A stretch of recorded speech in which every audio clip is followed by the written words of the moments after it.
terrorists and their backers.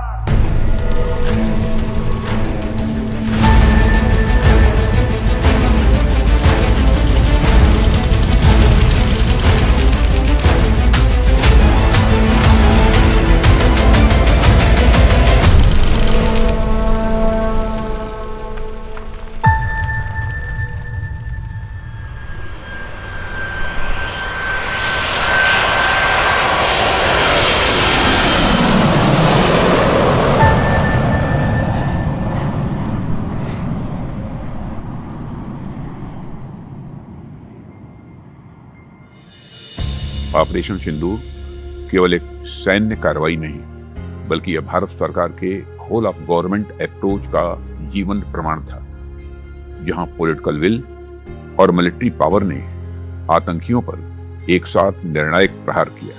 हमारी सेनाओं ने अद्वितीय समन्वय, साहस और सटीकता के साथ यह सिद्ध कर दिया कि जब आवश्यकता पड़ती है तो हमारी सेनाएं किसी भी दुस्साहस का मुंहतोड़ जवाब देना जानती हैं। यह ऑपरेशन इस बात का सबूत है कि नया भारत हाथ पर हाथ धरकर नहीं बैठता, बल्कि पक्की रणनीति, मजबूत संकल्प और पूरे सामर्थ्य के साथ दुश्मन को उसकी भाषा में ही जवाब देता है। ऑपरेशन सिंदूर ने यह स्पष्ट कर दिया कि जरूरत पड़ने पर भारत न तो समय देखता है और न ही कोई सीमा। भारत अपने द्वारा तय की गई समय सीमा में दुश्मनों को नष्ट नाबूद करने की ताकत रखता है। ऑपरेशन सिंदूर केवल दुश्मनों पर जीत की कहानी नहीं, बल्कि उस आत्मविश्वास का प्रतीक है जहां 140 करोड़ भारतीयों की इच्छा शक्ति हमारे सैनिकों के साहस में बदल जाती है। ऑपरेशन सिंदूर ने यह भी सिद्ध किया है कि आत्मनिर्भर भारत केवल एक संकल्प नहीं, बल्कि हमारी सैन्य शक्ति का आधार बन चुका है। स्वदेशी तकनीक, अपने संसाधनों और अपने संकल्प के बल पर भारत आज न केवल अपनी रक्षा कर रहा है, बल्कि दुश्मनों पर डिसाइसिव एज भी बना रहा है। India has faced relentless terror attacks for over 3 decades. These attacks have been sponsored by Pakistan.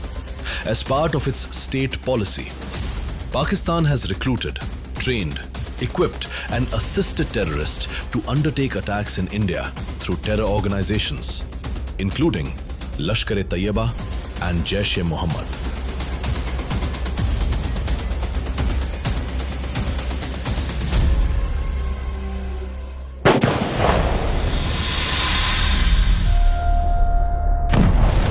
The Mumbai terror attacks of 2008 were a coordinated assault that struck India's financial capital, leading to loss of many innocent lives and damage to property. This is the face of terror. A 21-year-old boy from Pakistan. The attack was linked to Lashkar-e-Taiba, a group operating with impunity across the border in Pakistan. India submitted proof of Pakistan's involvement to the world, but the perpetrators linked to Pakistan stayed free. In 2016, the Pathankot airbase was attacked. This was Pakistan targeting a strategic military installation, and the attack was executed by the Jaish-e-Mohammed, a proxy extension of the Pak Defence and Intelligence Establishment.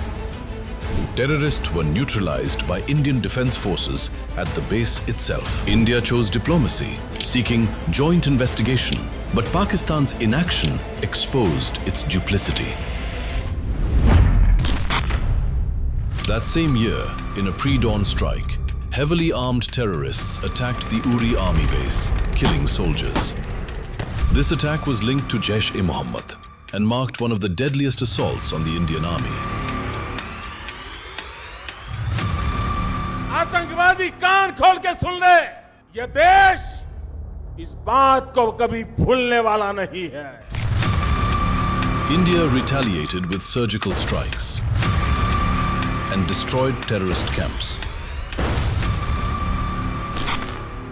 In 2019, Pulwama terrorist attack shook the nation. A suicide bomber rammed an explosive-laden vehicle into a convoy of security personnel, killing over 40 paramilitary personnel. Once again, Jaish-e-Mohammed claimed responsibility, reinforcing the persistent threat emanating from across the border. India responded by launching airstrikes on terror infrastructure at Balakot.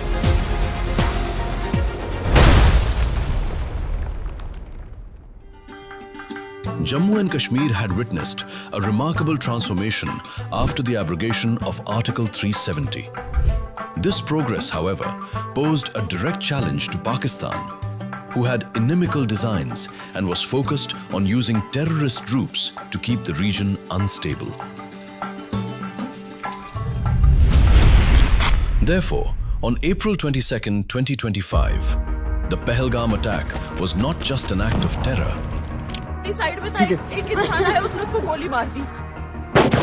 It was a calculated attempt to disrupt the peace and economic development that had returned to Jammu and Kashmir. The terrorists, who were trained and equipped by Pakistan, carried out the dastardly and barbaric attack at Pahalgam. Prime Minister Modi has skipped the official dinner hosted by Saudi Arabia and has decided to cut his visit short. The attack was claimed by the Resistance Front, widely regarded as a proxy of Lashkar-e-Taiba. These terrorists were later neutralized by the Indian Defence Forces. Suleman उर्फे Faizal Afghan और जिब्रान 3 आतंकवादी operation Mahadev में मारे गए. It was time that India had to send a message that terror will not go unanswered, a message that those who orchestrate violence will be held accountable, and a message that India will defend its sovereignty with clarity, capability, and unwavering resolve. For long, India has suffered the pain of Pakistan-sponsored terrorism, but it has also forged a nation that stands united against terror, resilient, determined, and prepared to act when it must. In the days that followed the Pahalgam attack, high-level meetings were chaired by the Honorable PM that discussed various options.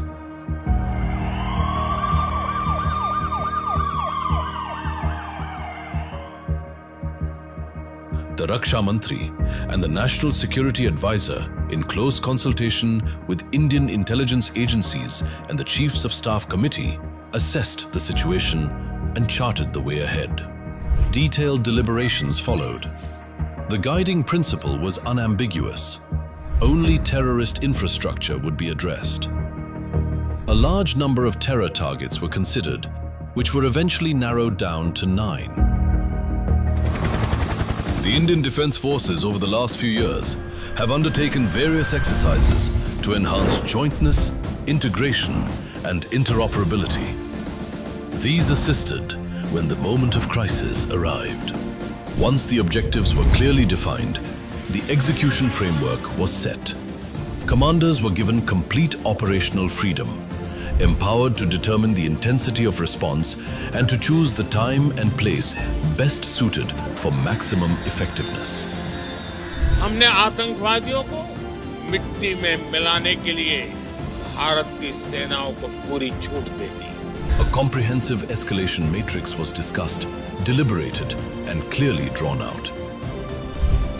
This ensured that actions were not reactive, but calibrated, prepared, and controlled. A system that combined political direction, intelligence inputs, and military capability into a single, coherent strategy. At the forefront were India's cyber and space capabilities. Even before kinetic actions commenced, cyber assets were actively employed to monitor Pakistan's critical systems. Simultaneously, space-based assets were repositioned to enable multiple revisits over areas of interest with the help of ISRO. India's intelligence agencies also sprang into action. At the heart of this integration was the Joint Operations Control Center, supported by a robust and secure joint communication architecture. Deployment of weapons such as the BrahMos and Akash missile systems reflected interoperability. Secure and integrated communication networks also enabled the establishment of a highly effective air defense grid, with indigenous equipment playing a major role. Logistics, the backbone of military success, operated with exceptional efficiency. Equipment and resources were moved seamlessly across vast distances in very short time frames. Operation Sindoor was, in every sense, a first-of-its-kind multi-domain operation. Traditional domains of land, sea and air were seamlessly integrated with emerging domains of cyber, space and cognitive warfare.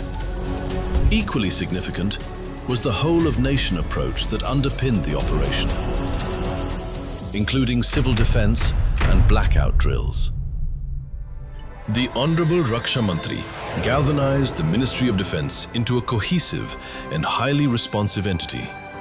Interdepartmental coordination ensured that the defense forces were fully supported, logistically, administratively, and operationally.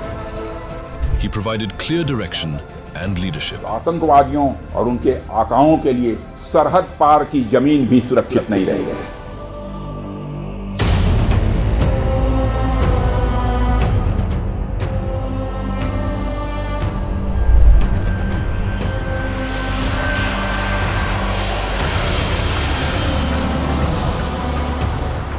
India launched precision strikes commencing at 0105 hour.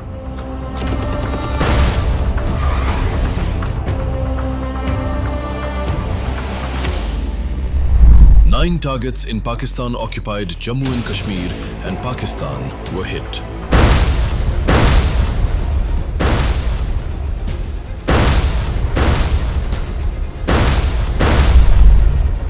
The attack lasted 22 minutes.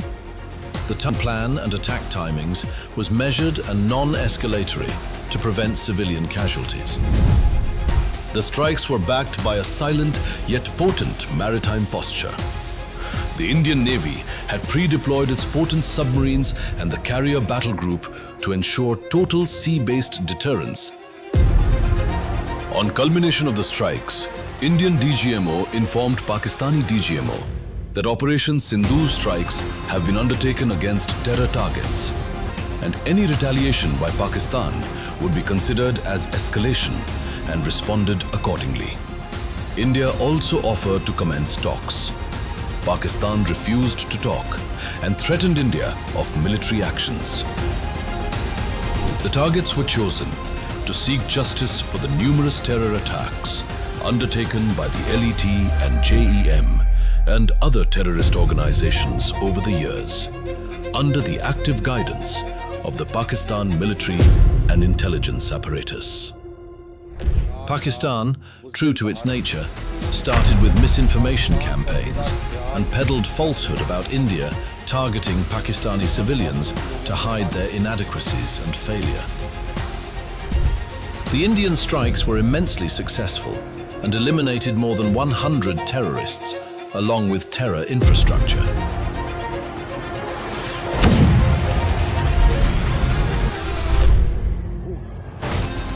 Bahawalpur से इस time report कर रहे हैं आपको कि मौलाना मसूद अजहर साहब के मदरसे में 4 धमाके हो चुके हैं. The Indian Air Force has demolished all lies around Operation Sindoor, and this video shows you how terror bases were dismantled in Pakistan. India relied only on transparency, truth, and reported facts. The presence of Pakistan army officers at the funeral of LET terrorists killed at Muridke is explicit evidence of the Pakistan state apparatus being hand in glove with the terror organizations. Rattled by India's precision strikes, Pakistan resorted to indiscriminate firing. The firing did not differentiate between India's military and civilians, and targeted local population and their property. They did not spare even religious sites. Pakistan, despite being warned, behaved irresponsibly and escalated the situation with infiltration of drones in Indian airspace and intense cross-border firing on Indian military targets. The Indian Air Defence Grid and counter-UAS deployment neutralized enemy drones and our cross-border firing caused widespread destruction of enemy posts. Indian response thwarted the enemy actions effectively.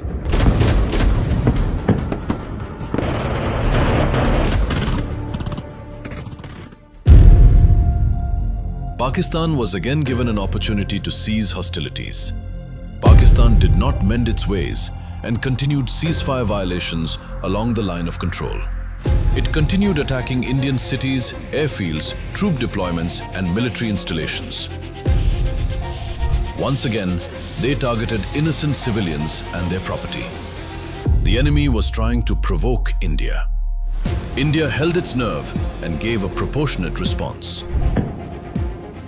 The uncoordinated Pakistan drones were overwhelmed by India's active air defense from Kashmir to Gujarat and could not cause any significant damage. The drones were destroyed by the relentless engagements by India's air defense and counter-UAS grid. The Indian Army gave a befitting reply to cross-border firing by Pakistan. Pakistan attempted another misadventure when its fighter aircraft attempted to approach Indian airspace. It was immediately detected. The aerial package was forced to return by our alert surface-to-air missile deployments. The weapons launched by Pakistan fell intact within Indian territory. The time to respond to continued Pakistan belligerence had come. The Indian Air Force prepared for a strike into Pakistan, targeting their radars and air defense sites. The Indian Air Force attacks on Pakistan air defense radars and missiles led to vast gaps in Pakistan's aerial surveillance.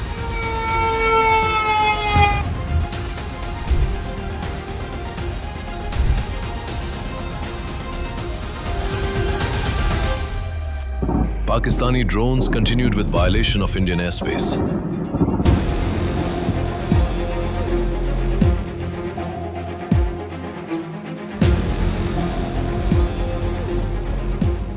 Pakistan also remained oblivious to differentiation between military and civilian targets. India responded appropriately and rationally.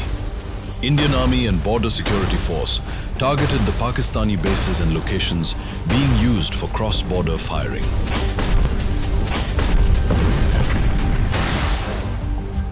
The Pakistani air defense sites were also targeted.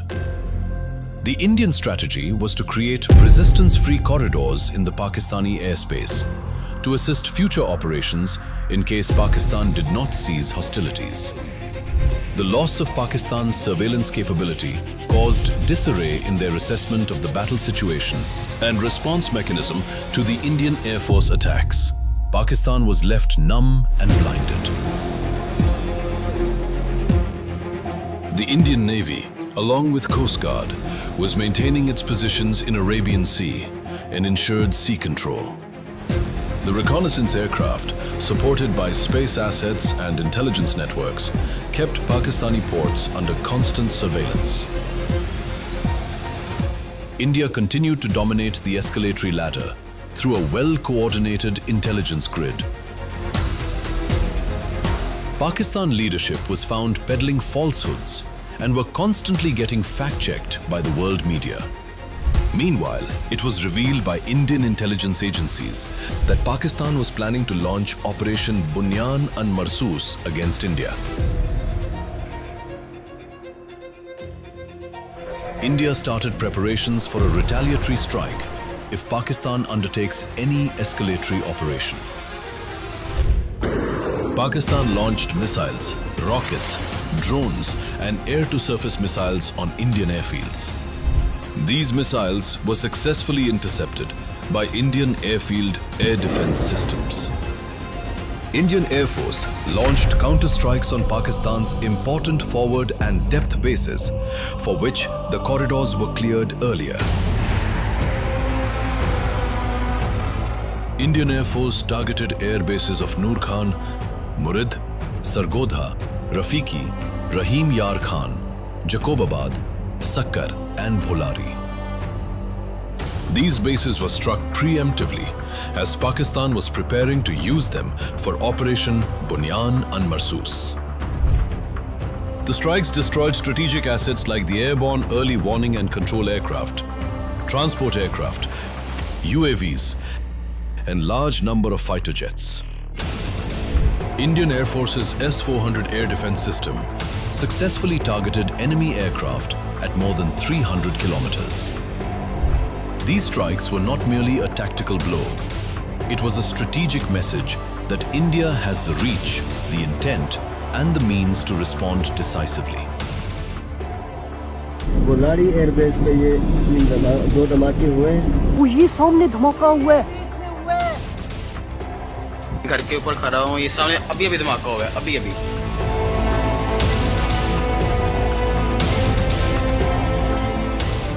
Pakistan was in shock and awe of the ferocity and effectiveness of the Indian attack. It could barely launch Operation Bunyan and Marsus, and its failure is a fact acknowledged by the Pakistani Prime Minister. We decided to respond in a measured fashion to Indian aggression, but before that hour reached, India again launched missile attacks, BrahMos, and hit Pakistan's various provinces, including airport in Rawalpindi and other places.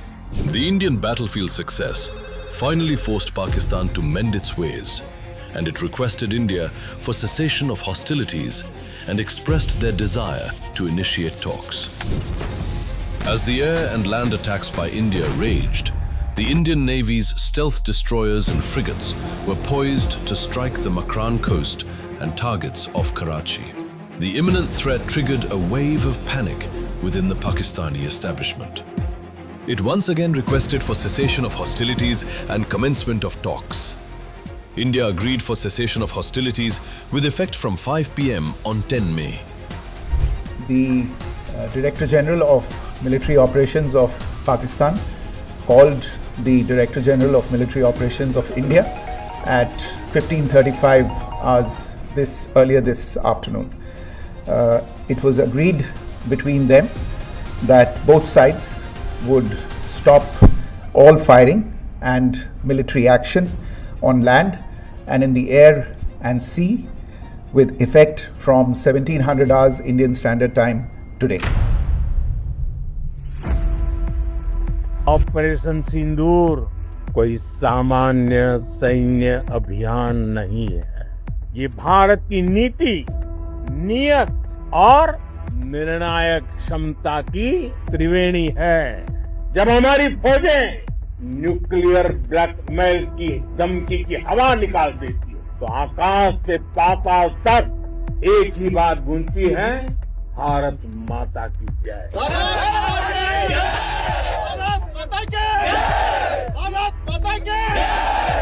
We sent a message that our actions were against terrorists and not the Pakistan forces.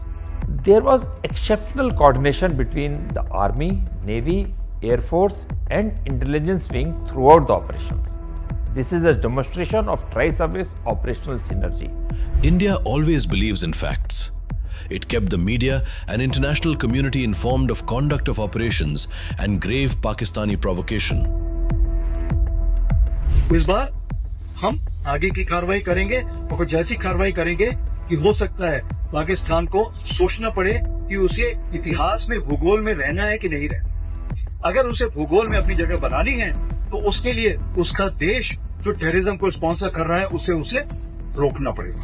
The aggressive posturing and the immediate actions which we took, including deployment of carrier battle group in the northern Arabian Sea, forced the Pakistan Navy to remain either in their ports or airports or close to Makran coast. We were able to strike with precision, with minimal collateral, trying our best not to have any casualties from civilian side, and we were able to bring them to their knees in, actually speaking, one night of intensive operations.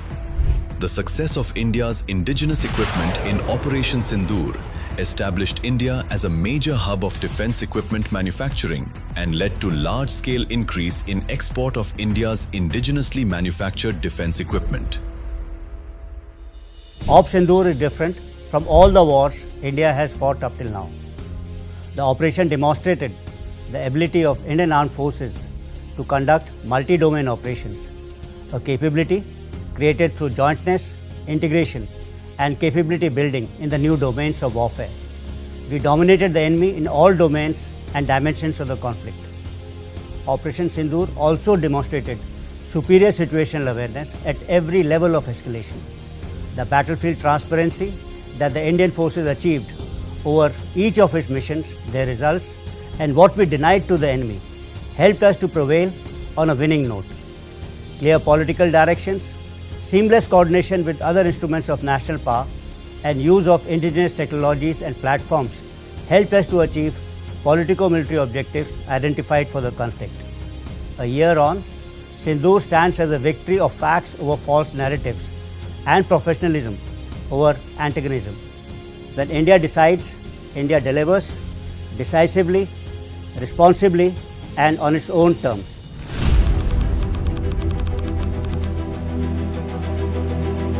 पहला, भारत पर आतंकी हमला हुआ तो मुंह तोड़ जवाब दिया जाएगा। हम अपने तरीके से, अपनी शर्तों पर जवाब देकर रहेंगे। हर उस जगह जाकर कठोर कार्रवाई करेंगे जहां से आतंकी जड़ें निकलती हैं। दूसरा, कोई भी न्यूक्लियर ब्लैकमेल भारत नहीं सहेगा। न्यूक्लियर ब्लैकमेल की आड़ में पनप रहे आतंकी ठिकानों पर भारत सटीक और निर्णायक प्रहार करेगा। तीसरा, हम आतंकी सरपरस्त सरकार और आतंक के आकाओं को अलग अलग नहीं देखेंगे। टेरर और टॉक एक साथ नहीं हो सकते। टेरर और ट्रेड एक साथ नहीं चल सकते। पानी और खून भी एक साथ नहीं बह सकता।